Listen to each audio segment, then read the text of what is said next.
Hello, YouTube. My name is Alan. It's that time again. Let's talk metal. I just got a CD package in the mail, so I figured we'll open it on camera, do a little collection update. There's, I think, 2, maybe 3 CDs in there, and then we can also talk about other CDs that have shown up in the past week or so. Help me, I'm a little behind. You know, why does anybody need to get this many CDs this fast? Because they're a sick little monkey. You know that. I know that. We're all sick little monkeys here. You wouldn't be watching this if you weren't some kind of sick little monkey too. I mean, you're watching me open my mail, for God's sake. What kind of pleasure do you derive from that? I have no idea. It is kind of funny. While I open this, I'll just ramble for a moment. It is always kind of interesting how many people do like watching the sort of box opening videos or the collection update videos, because they're pretty random in terms of content. I mean, there could be anything inside this envelope. It could be a boat. You know where that comes from. I don't need to explain it. But yeah, there's really no rhyme or reason to what I've ordered. There's no particular reason you need to see what I just ordered. But people always do like those types of videos, not just on my channel, but on tons of channels. Those are often videos that get as many, if not more, views and all that than any other video. Kind of weird. We like watching strange things on YouTube these days, don't we? Anywho, so the story behind this was I was looking for something on Discogs. Again, I know, monkey, sick, blah, blah, blah. And they had it, but it was a lot more expensive than I wanted to pay for. It's like, well, crud. Let's poke around the internet a little bit. Does it really sell for that much? Yeah, again, sometimes I fall a bit behind on what things are selling for. And managed to find a used copy on another site, much, much, much cheaper. So I was like, okay, I don't know this site, but everything looks legit. Let's give it a try. That was Wednesday. Today is Monday, he says with no confidence whatsoever. Yeah, Monday. So got here pretty quick. Happy with that. So let's see, what did we get? We got 2 CDs. The first one, let's do this one first. Oh, thank God, it's not some new junky pressing. The site wasn't very clear on what pressing this was going to be, but they had a used copy of Left Hand Path, which I actually don't have a physical copy of. As I say, yeah, that's actually a good price for it. I will pick that up. I was a little worried this was going to be one of those recent crappy reissues Earache keeps doing in the digibooks, where they include like no booklet, no panels, no nothing. You're lucky they remember to put the CD in those damn things. They're just really, really poor quality, especially for a bigger label with a good, catalog like Earache has. But no, this is some kind of older pressing. It has a bonus track on it. Let's see. Don't know exactly what pressing this is. I'll figure that out later. It was not very expensive, so I'm happy either way. Even if it had been, one of the newer represses, for the handful of bucks I gave for it, I think it was $7.99. I can live with that. But yeah, I am secretly quite happy that it is not a recent issue. And here's the thing I was actually looking for online. The second Lost Horizon CD. I always think I have both of these on CD, and then I go and check, and I only have the first one on CD. I didn't have this one. I had this on a CDR for a very long time, and so my brain has never quite updated the catalog. So now I've updated the collection, and they will both be there. You, of course, have heard Marty and I and Marty, and probably Marty, comment about this band quite a bit. Really amazing power metal band from the earliest part of the 2000s. And again, it's like, it's finally time to go ahead and put that on the shelf. Discogs price? Oh, no, that's not happening. Click, click, click. This site has it for like $9. That will happen. So those have arrived. Yay, new mail. And just making sure there's nothing else hidden here in the envelope. We've got packing slip. Nobody wants to see that, I hope. If you want to see the packing slips that come in the packages, you really are a sicker little monkey than me. And that takes some doing. So we're not going to worry with that. Okay, so what else is on this giant stack of CDs that's been showing up? It's a little weird because middle of the summer is not typically a time where I have a lot of stuff arrive, but you'll see a big chunk of this actually came from a visit to one of the local record stores where somebody must have brought in and dumped a bunch of old school CDs, and they put them out pretty cheap. And so I sat there and snatched a bunch up. Well, let's see. On top of the stack, Marty sent this to me recently, little VCLG. Thank you, Marty. It's a 2 CD set by a band called Hellish War. It's got 2 full albums on it, Defender of Metal and Heroes of Tomorrow. Don't know anything about this band, never heard of them, never heard their music. I've played one of these a couple of times, the Defender of Metal album. It sounds pretty good. It's very straightforward, traditional metal in that Iron Maiden, Manowar kind of vein. Pretty good performances on it, pretty good vocalist on it. The songs do feel maybe a little, I'm not going to say one-dimensional, let's say two-dimensional. Very much lots of stuff. Into battle, we are living for the metal, Defender of Metal, Gladiator, into the Valhalla. I'm guessing based on some of the song titles here, some of these probably not an American band, which is fine. But yeah, on first glance or first listen, sounds pretty good. Some of the songs are running a little long and they get to feeling a little repetitive. So nothing groundbreaking, but it feels like they are doing a good job at that traditional style of heavy metal with better than average vocals and musicianship. So cool. All right, next on the stack. This came in the mail a few days ago on one of the Heavy Metallurgy live streams a little while back. Marty and I were doing just kind of a what's spinning episode. We both had a busy week, didn't have time to get a guest lineup, so we just went through playlists. And apparently I flummoxed a few people by showing a Vlad Tepes CD that I had picked up at one of the other local stores recently. Apparently folks didn't know I listened to some raw black metal on occasion. And it is something I haven't listened to a ton in the past couple of years, which is the same time frame when I've been making these videos. So yeah, y'all probably haven't seen me show much of that kind of stuff or talk about it much. But yeah, I do listen to some raw black metal at times.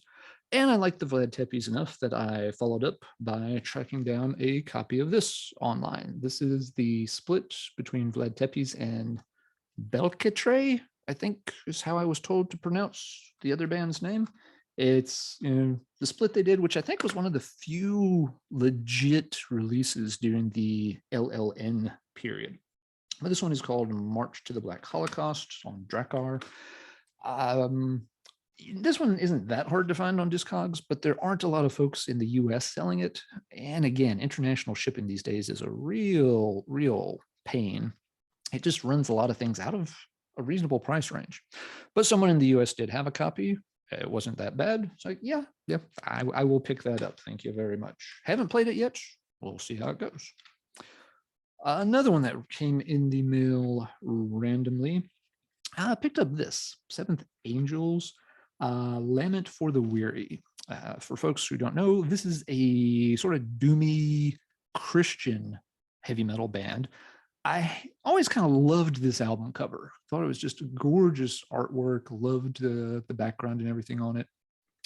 I had the original disc, I don't know, 20 some years ago.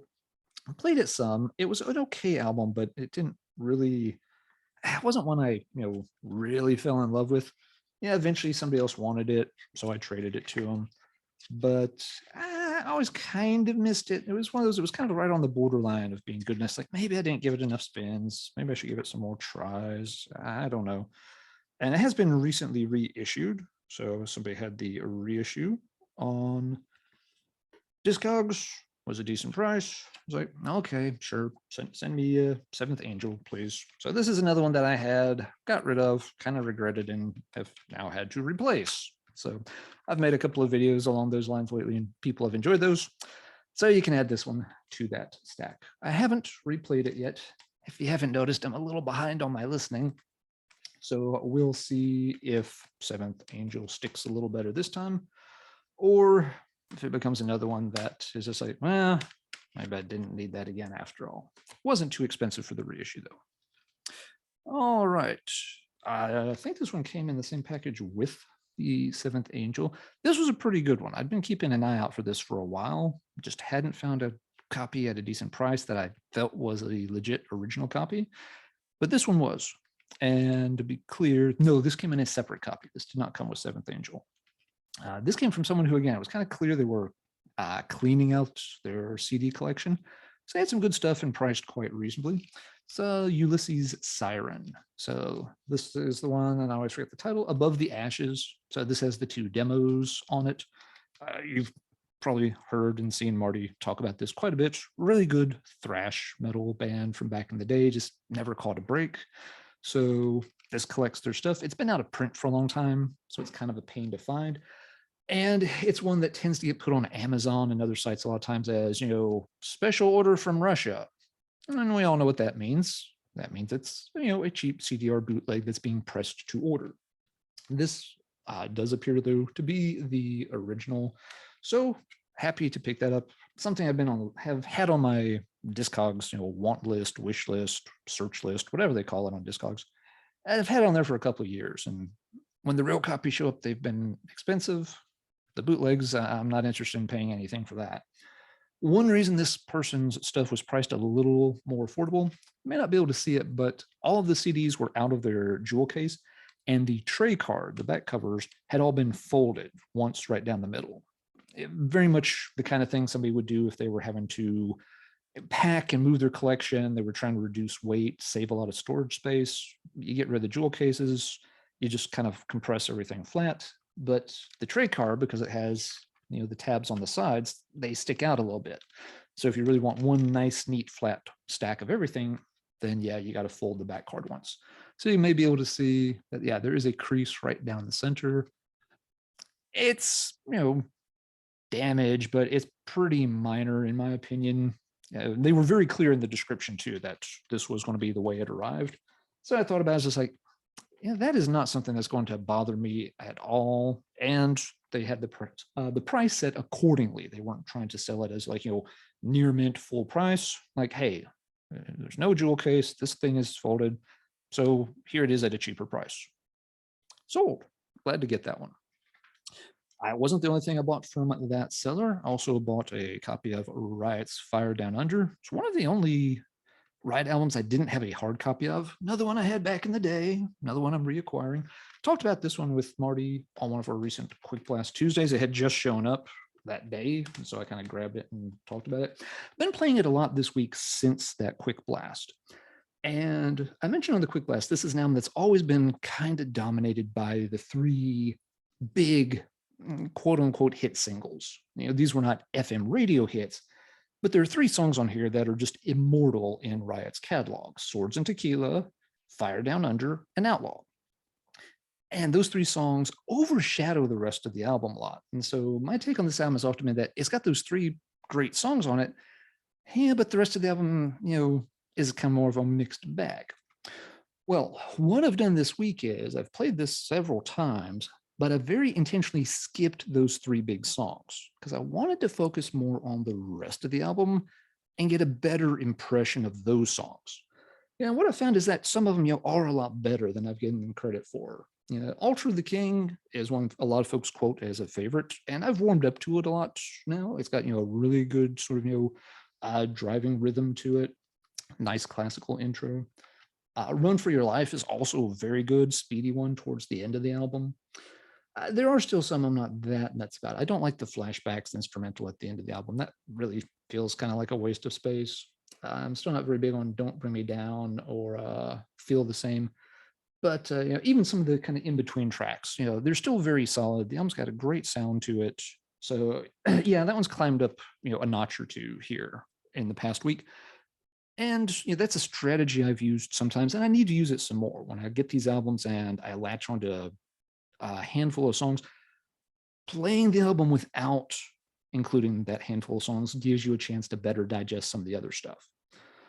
All right, third and last thing I got from that seller was a copy of Accept's Metal Heart. I think this is from 1985. It's the one that came after Balls to the Wall. I have never heard this album. I've seen it around forever. It's got the same crease down the middle that the other 2 had. But again, it was very cheap. And just like absolutely throw it into the order. I'm already getting the other 2. I'll give a few more bucks and we'll check out this Accept album too. Okay, the rest of this big stack of CDs are all things that came from a local store. This store usually is more of a vinyl haven. They don't really have a lot of CDs, period. And I try to stop by maybe once a month or so, see if they've got anything new in the vinyl racks. I've got one or two pieces of vinyl that I want to save for a different video, but they actually had a lot of new CDs show up. Going through the UCDs, it was very apparent someone had brought in a lot of classic old heavy metal and just kind of dumped it all at once. They had, original pressings or early pressings of things like Hall of the Mountain King, Rage for Order, a lot of this kind of stuff.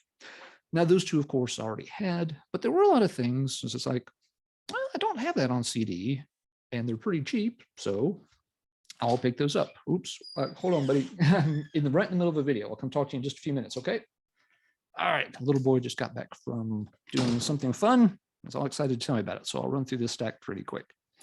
All right, one thing we got was a 2 CD set of I'm a Rebel and Breaker by Accept. So yeah, I've been in a little bit of an early Accept mood lately. Both of these are pretty good albums. I hadn't heard them in ages, and replaying them now, I remember why I liked them a lot. This one is still pretty early. It's their second album. The band is still kind of finding their footing. It's a lot of maybe AC/DC-isms. Breaker is where they really start to grow in intensity and ferocity. Udo's really coming into his own on this one. You have more songs that are really firing up the pace and tempo a lot. Neither album is perfect.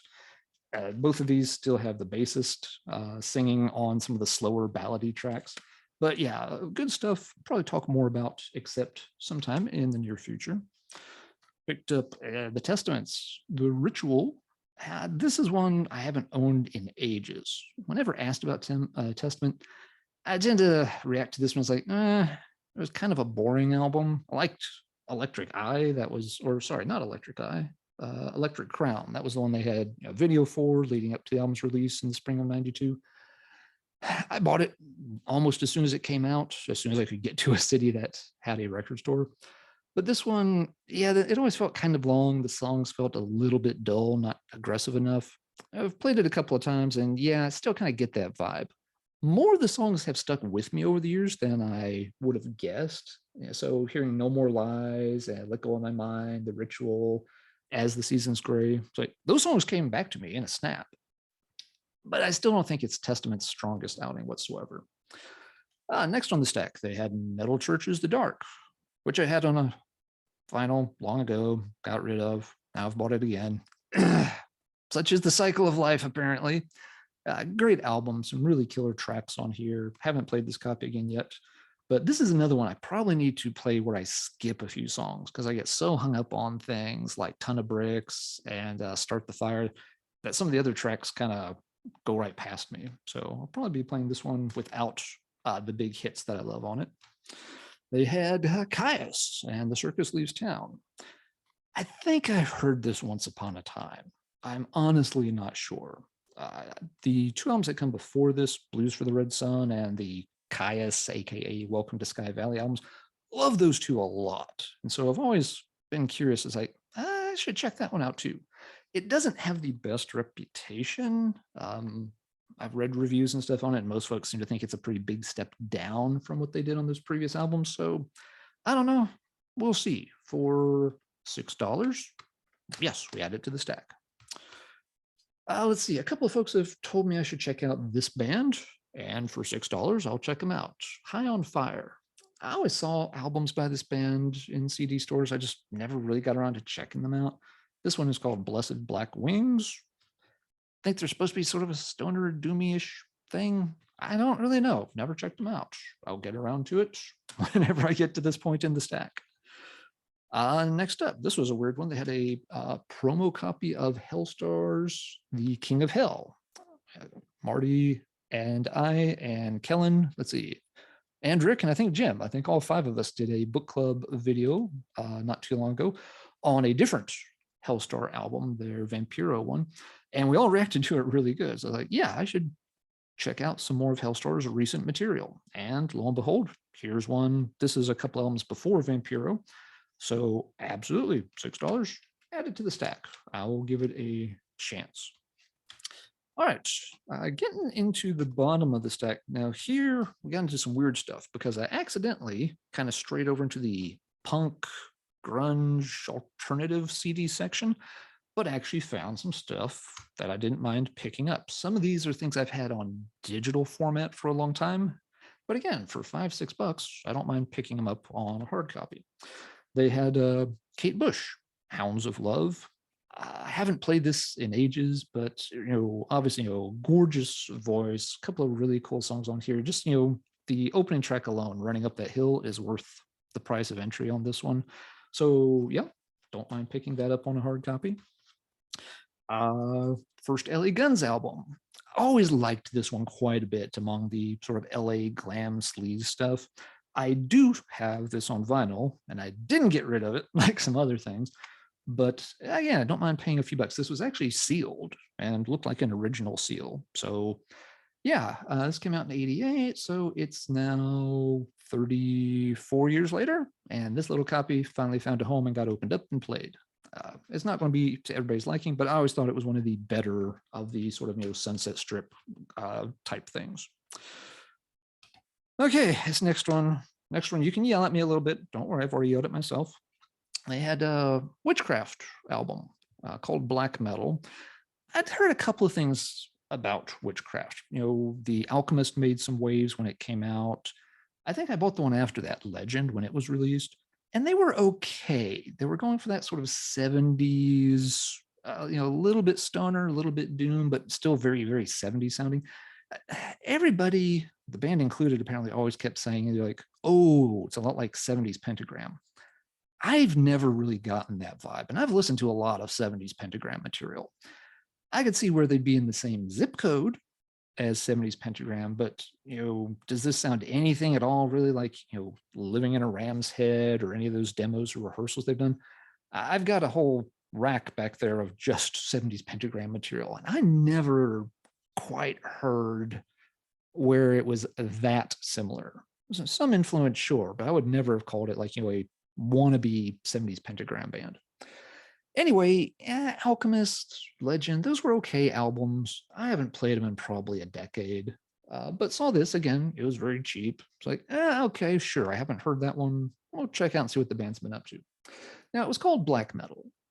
I knew right off the bat, like, there's no way they actually did a black metal album. They're not going from 70s, hard rock stuff all the way into, Norwegian raw LLN stuff like Vlad Tepes. So the title I was a little curious about anyway. And for anybody familiar with this, that I done fucked up, because all this is 30 minutes of one guy gently strumming an acoustic guitar and singing by himself. That's a piece of crap. That's what that is. That's $6 I don't get back. I will never buy another witchcraft album because, one, you're being blatantly misleading with this title. Now, I didn't fall into the title trap, but still, the fact that you'd have the audacity to title this black metal and then do nothing but some acoustic picking and strumming for half an hour, that's just a big fuck you to everybody who considers buying this album. And I mean, there's nothing to this. The album was like 33 minutes long. It probably took them 45 minutes to record the whole damn thing. So that's his garbage. This is one of the biggest wastes and disappointments I've come across in a long time. That will go on. I'd put it in VCLT, but that almost feels like an insult to whoever I send it to. So I may just trade it in at the local store, and maybe somebody else is into that kind of thing, but not me. Almost to the bottom of the stack. We've got next Humble Pie, live King Biscuit Flower Hour recording from May of 1973. So yeah, now here's some 70s hard rock stuff for you. If you're not familiar with Humble Pie, don't feel bad. They're one of those names everybody hears, but most folks never get around to checking out. They never quite got over the hump, even though they had a pretty long career. They had some minor hits. They, albums were in the charts and stuff. Bottom line here, this was a band started by Steve Marriott after he left the Small Faces, and was joined up with Peter Frampton very early on after he left whatever band it was he was in.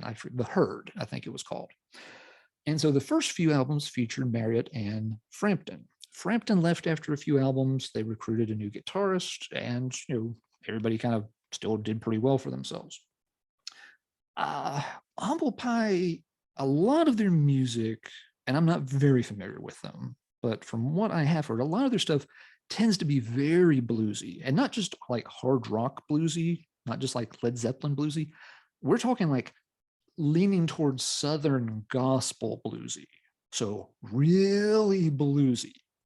They're good at it. It's not something I'm in the mood for very often. They do a good job and I don't mind it, but I really got to be in the right mood before I want to hear them play that stuff. Other tracks, however, they crank it up and let it rock a bit. And those are the tracks that are really, really good. The whole reason I bought this was the opening track is Up Our Sleeve. And it is a stone cold ass kicker of early 70s heavy metal. Absolutely no other way to describe it. Killer wailing guitars, Merritt screaming his head off. Great, great, great. I've had that song on a digital file forever. It's got just this nice little intro where it's the first track of the concert, and the MC comes out and says in this kind of funny British sounding accent, beautiful people of San Francisco, please welcome the world's finest humble pie. And Merritt and them come in, they just hit this big power chord, dun dun dun, and the drums come crashing in, and Merritt's just screaming, and it's just like, oh, it'll make the hair on your arm stand up if you haven't heard it. So probably not a band everyone's into. I would say at least look up the live rendition of Up Our Sleeve and check it out, because it shows the band. They sound like they're kind of operating in that sort of big power chord trio format, although they had more members than that. They literally even did have a backing group called the Blackberries.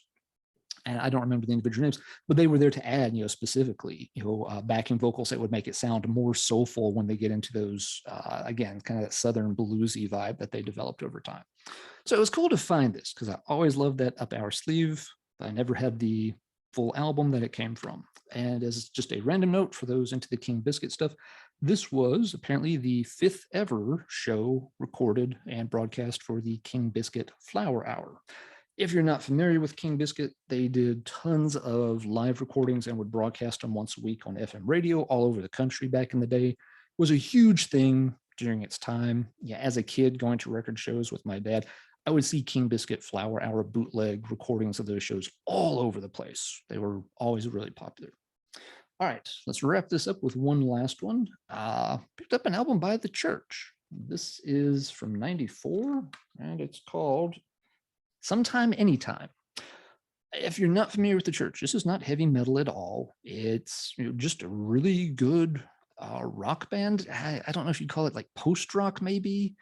I've never really known how to categorize them. I've heard several of their other albums. They had a minor hit in the late 80s from an album called Starfish. They're an Australian band, just really good musicians, really good singer. You might put them somewhere in the same ballpark as something like New Model Army, maybe. I'm not familiar enough with New Model Army to say that with any confidence.